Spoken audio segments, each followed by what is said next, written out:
जय श्री कृष्ण दोस्तों, मेरे YouTube चैनल कृष्णा जी के भरोसे में आपका स्वागत करती हूँ। आज से हमारे 8 पाठ पूरे हो गए हैं। आज हम 9वां पाठ लेंगे और उसका अध्याय भी करेंगे। देवताओं द्वारा देवी की स्तुति एवं देवी द्वारा देवताओं का वरदान।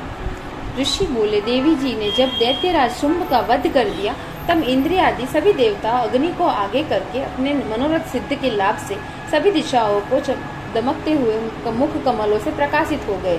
उस कात्यायनी देवी की स्तुति करने लगे। देवता बोले, हे शरणागतों, मैं के दुख हरने वाली देवी, हम प्रसन्न होइए। हे सारे संसार की माता, हे विश्वेश्वरी, विश्व आप हो, देवी हो। आपने इस संसार को मोहित कर लिया है। पृथ्वी पर आपकी प्रसन्नता से मुक्ति का लाभ हो गया है। हे देवी जी, संपूर्ण विद्या में आपके ही भिन्न स्वरूप है। संसार की सब स्त्रियां आपकी ही मूर्तियां हैं। हे जगदम्बे, आप अकेली ने ही सारे संसार को व्याप्त कर दिया है। आपकी स्तुति क्या हो सकती है? आप तो स्तुति से परे हो एवं परावाणी हो, जबकि आप सबकी आधार, स्वर्ग एवं मुक्ति देने वाली हो। इसी से आपकी स्तुति होगी।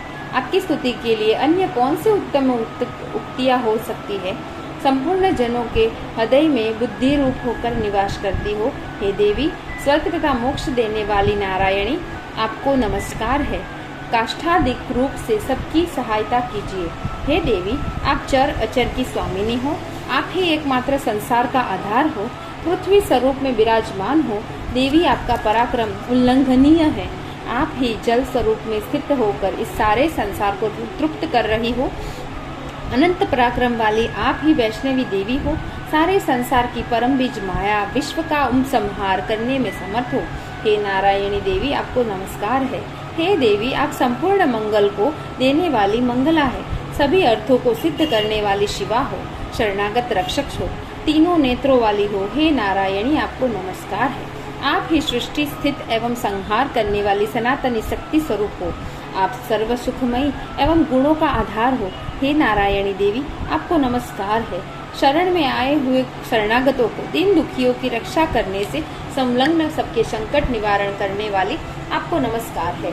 हे नारायणी, आप हंसों से जुते हुए विमान पर विराजमान हैं। ब्रह्माणी के रूप को धारण करने वाली, कुश के अभिमंत्रित जल छिड़कने वाली नारायणी देवी, आपको नमस्कार है। माहेश्वरी रूप से त्रिशूल, चंद्रमा और सर्पों को धारण करने वाली, महावृषभ वाहन वाली नारायणी, आपको नमस्कार हो। मोर तथा मुर्गों के घिरने रहने वाली, महाशक्ति को धारण करने वाली निष्पाप नारायणी है, आपको नमस्कार है। शंख, चक्र, गदा, शंख, इन उत्तम शस्त्रों में से धारण करने वाली वैष्णवी शक्ति रूपेण हो। हे नारायणी, आपको नमस्कार है। हाथ में भयानक महाचक्र धारण किए, दाढ़ों पर पृथ्वी को धारण करने वाली वराह रूप धारिणी शिवे नारायणी, आपको नमस्कार है।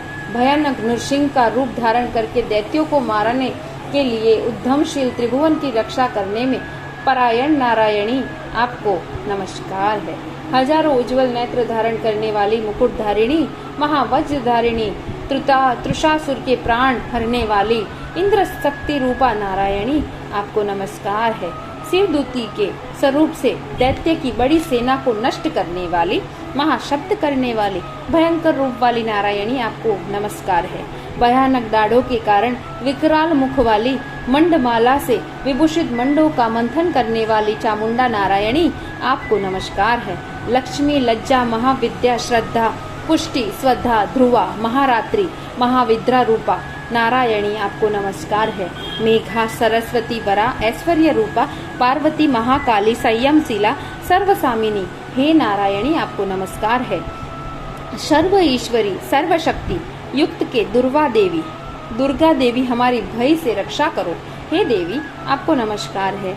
यह आपका सौम्य मुख 3 नेत्रों से विभूषित और सुंदर है। हमारी सभी भयों से रक्षा करो। हे कात्यायनी, आपको नमस्कार है। हे भद्रकाली, सभी दैत्यों को नष्ट करने वाली भड़कती हुई अग्नि की ज्वालाओं से महाभयानक आपका त्रिशूल हमारी भय से रक्षा करे। हे देवी, आपको नमस्कार हो।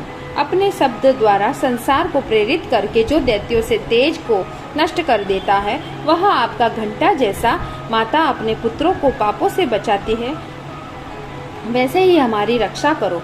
हे चंडिके, आपके सुंदर हाथों की तलवार जो असुरों से खून और चर्बी से लथपथ हो रही है, वह हमारी मंगल करे। हम आपको प्रणाम करते हैं हे देवी। जब आप प्रसन्न हो तो संपूर्ण रोगों को नष्ट कर देती हो। क्रोध करने पर भी सभी मनोरथ एवं कामनाएं नष्ट करती हो। आपके आश्रित मनुष्य पर कोई संकट नहीं आ सकता। आपके आश्रित मनुष्य दूसरों को भी आश्रय देता है। हे देवी, आपने जो आज इस धर्मद्रोही असुरों का नाश किया है, वह अपने स्वरूप को अनेक शक्ति रूपों में विभक्त करने किया है। हे अम्बिके, आपके सिवाय और कौन दूसरा ऐसा हो सकता है? विद्याओं में, विचारों में, दीपक रूप शास्त्रों में, चारों वेदों में आपके सिवा और किसका वर्णन आता है? और न आपके सिवाय कोई दूसरी शक्ति है जो इस विश्व को अज्ञान रूपी घोर अंधकार से पूर्ण ममता रूपी गड्ढे में खूब भटका रही है। जहाँ राक्षस विष वाले सर्प हो जाते हैं, वहाँ शत्रु हो। जहाँ डाकुओं का दल आ जाए, वन में आग लग रही हो एवं समुद्र के बीच में जहाँ कहीं उपस्थित होकर आप विश्व की रक्षा कर लेती हो। हे विश्वेश्वरी, आप विश्व की रक्षा करती हो। विश्व रूप होकर विश्व को धारण करती हो। आप विश्वेश्वरम वंदनीय हो। जो मनुष्य आपको भक्ति पूर्वक नमस्कार करता है, वह विश्व को आश्रय देने वाला हो जाता है। हे देवी, आपने जिस प्रकार इस समय दैत्यों से, व्रत से तुरंत हमारी रक्षा की है, इसी प्रकार नित्य ही हमें शत्रुओं से, भय से बचाए रखना। प्रसन्न होइए और जल्दी से सारे संसार को पाप नष्ट करिए। पापों से उत्पन्न महामारी आदि उपद्रव भी दूर कर दीजिए। हे देवी, विश्वंभर की पीड़ा दूर करने वाली शरण में पड़े हुए मनुष्य को प्रसन्न हो जाओ। त्रिलोक निवासियों की पूजनीय मातेश्वरी, सब लोगों के निवासियों की स्तुति की गई है। मातेश्वरी, सब लोगों को वरदान दीजिए। देवी बोली, हे देवगण, मैं वर देने को तैयार हूँ। जो आपकी इच्छा हो वर मांग लो। संसार के उपकार हेतु वर में अवश्य देती हूँ। देवता बोले, हे सर्वेश्वरी, आप त्रिलोकी की समस्त पीड़ाएं शांत करें। इसी प्रकार हमारे शत्रुओं का भी नाश करें। देवी बोली, हे देवगण, व्यवस्थ मनवंतर के 28वें युग आने पर शुंभ निशुंभ नामी 2 और महादैत्य पैदा हो जाएंगे। तब मैं नंदगोप के घर में यशोदा के गर्भ से अवतार लूंगी। विद्यांचल पर्वत पर जाकर निवास करूंगी। फिर पृथ्वी पर अत्यंत भयंकर रूप से अवतार लेकर व्रैपचीनी नामक घोर दैत्यों का नाश करते समय मेरे दांत भी अनार के पुष्पों की तरह लाल हो जाएंगे। तब स्वर्ग से देवता और पृथ्वी पर मनुष्य मेरी स्तुति करते हुए मुझे रक्तदंतिका कहेंगे। उसके बाद जब पृथ्वी पर 100 वर्ष तक वर्षा नहीं होगी और पानी का अभाव होगा, तब मुनिजन मेरी स्तुति करेंगे। उसी समय मैं आयोनिजा रूप में प्रकट होंगी। मैं अपने 100 नेत्रों द्वारा उन मुनियों को देखूंगी। तब मनुष्य मेरा शताक्षी नाम से कीर्तन करेंगे। हे देवतागण, उस समय सारे संसार को जब तक वर्षा नहीं होती, तब तक अपने शरीर से उत्पन्न शाकों द्वारा पालूंगी, परंतु पृथ्वी पर शाकंभरी इस नाम से विख्यात होंगी। इस अवतार में मैं एक दुर्गम नाम से दैत्य को वध करूंगी।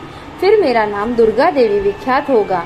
फिर मैं भयानक रूप धारण करके हिमालय पर रहने वाले राक्षस का ऋषि मुनियों की रक्षा के लिए वध करूंगी। उसी समय सभी मुनि भक्ति भाव से नम्र होकर मेरी स्तुति करेंगे। तब मेरा नाम भीमा देवी विख्यात होगा। जिस समय अरुणा नामक दैत्य तीनों लोकों में भारी उपद्रव करेगा, तब त्रिलोक की रक्षा के लिए 6 पंजों वाले असंख्य भोरों का रूप धारण करके महाअसुर का वध करूंगी। उस समय मुझे ब्राह्मणी कहकर लोग सर्वत्र मेरी स्तुति करेंगे। इसी प्रकार जब जब भी विश्व में दैत्यों को द्वारा बाधाएं उपस्थित होगी, तब मैं अवतार लेकर शत्रुओं का संहार करूंगी। देवी के चरित्र को पाठ का महात्मा। हे देवता, जो पुरुष एकाग्र होकर इन स्त्रोतों से नित्य मेरी स्तुति करेगा, उसकी पीड़ाएं मैं निसंचय दूर करूंगी। और जो मधु कैटभ का नाश, महिषासुर का वध एवं निशुंभ एवं शुंभ इन दोनों का वध आदि कीर्तन करेंगे, जो एकाग्र होकर अष्टमी, चतुर्दशी, नवमी तिथि को भक्तिपूर्ण मेरे इस उत्तम चरित्रों का महत्व सुनेंगे, उन्हें कोई अनिष्ट स्पर्श नहीं कर सकेगा। न पापों से उत्पन्न आपत्तियां उन्हें दुखित कर सकेगी, न दरिद्रता पाप प्राप्त होगी, न प्रियजनों का वियोग होगा, शत्रुओं का भय नहीं होगा, लुटेरे तथा राज्य के सब कोई भी भय नहीं होगा, और न शास्त्रों से, न अग्नि से, न जल से भय कभी भी नहीं होगा। इसलिए मेरा माहात्म्य एकाग्रचित होकर पढ़ना चाहिए एवं भक्ति पूर्वक सदा सुनना चाहिए। मेरा चरित्र परम महामंगलदायक है। महामारी से उत्पन्न सभी उपद्रव का तथा तीनों तापों को मेरा माहात्म्य शांत कर देगा। मेरे जिस मंदिर में मेरा यह माहात्म्य विधि पूर्वक पढ़ा जाएगा, उस स्थान को मैं कभी त्याग नहीं करूंगी। वहाँ मेरा सदा निवास रहेगा। बलिदान, पूजा, हवन एवं महोत्सव में मेरे इस चरित्र का उच्चारण करेगा, श्रवण करेगा। इस प्रकार विधि जानकर अथवा बिना जाने बलि, पूजा, हवन आदि जो कुछ भी करेगा, उसे मैं प्रीति पूर्वक ग्रहण कर लेती हूँ। शरद काल में मेरी वार्षिक महापूजा की जाती है। उस अवसर पर जो मेरे माहात्म्य को भक्ति के साथ सुनेगा, वह सभी विपत्तियों से छूट जाएगा। वह धन, धान्य, पुत्रादि के संयुक्त हो जाएगा। मेरी उस पर कृपा होगी, इसमें कोई संशय नहीं। मेरे इस माहात्म्य को, मेरी उत्पत्ति की पवित्र कथा को एवं पूर्व युद्ध में मेरे पराक्रम को जो मनुष्य सुनेगा, वह सर्वथा निर्भय हो जाएगा। मेरे माहात्म्य सुनने वाले मनुष्यों को शत्रु नष्ट हो जाएंगे, उन्हें कल्याण प्राप्त होगा। और जो कुल आनंदित रहता है, सभी शांति कर्मों में बुरे स्वप्न देखने पर, ग्रहों की दारुण पीड़ा होने पर मेरा माहात्म्य श्रवण करेगा, उसे भी सभी उपद्रव शांत हो जाएंगे। ग्रहों की दारुण पीड़ाएं निवृत्त हो जाएगी। मनुष्य का देखा हुआ बुरा स्वप्न सुख स्वप्न हो जाएगा। बाल ग्रहों द्वारा पीड़ित बालकों के लिए यह माहात्म्य शांतिदायक है।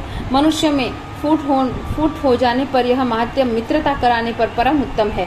सभी दुराचारियों के बल का भलीभांति नाश करेगा। पढ़ने से ही राक्षस, भूत, पिशाच आदि का नाश हो जाएगा और मेरा यह सारा माहात्म्य मेरी संगति प्राप्त करा देगा। पुष्प, अर्ध, दीप, धूप, गंध तथा उत्तम दीपों के द्वारा मेरे पूजन से, ब्राह्मणों को भोजन कराने से, होम में प्रतिदिन से अभिषेक और भी अनेक प्रकार के भोगों के अर्पण से वर्ष भर जो मेरे अर्पण करके आराधना करते हैं, इससे जो मुझे प्रसन्नता होगी, वह प्रसन्नता मेरे इस माहात्म्य के एक बार सुनने से हो जाती है। इसे सुनते ही पाप नष्ट हो जाएंगे और आरोग्य प्राप्त हो जाता है। मेरी उत्पत्तियों का कीर्तन तो सभी भूतों की रक्षा करता है। युद्ध से वर्णित मेरा जो चरित्र दुष्ट दैत्यों के संहार करने वाला है, उसके सुनने से मनुष्य को शत्रुओं की किसी प्रकार का भय नहीं रहता। हे देवताओं, तुम्हें और भी ब्रह्म ऋषियों से ब्रह्मा जी ने जो मेरी स्तुतियाँ की हैं, वे सभी कल्याणमयी बुद्धि देती है।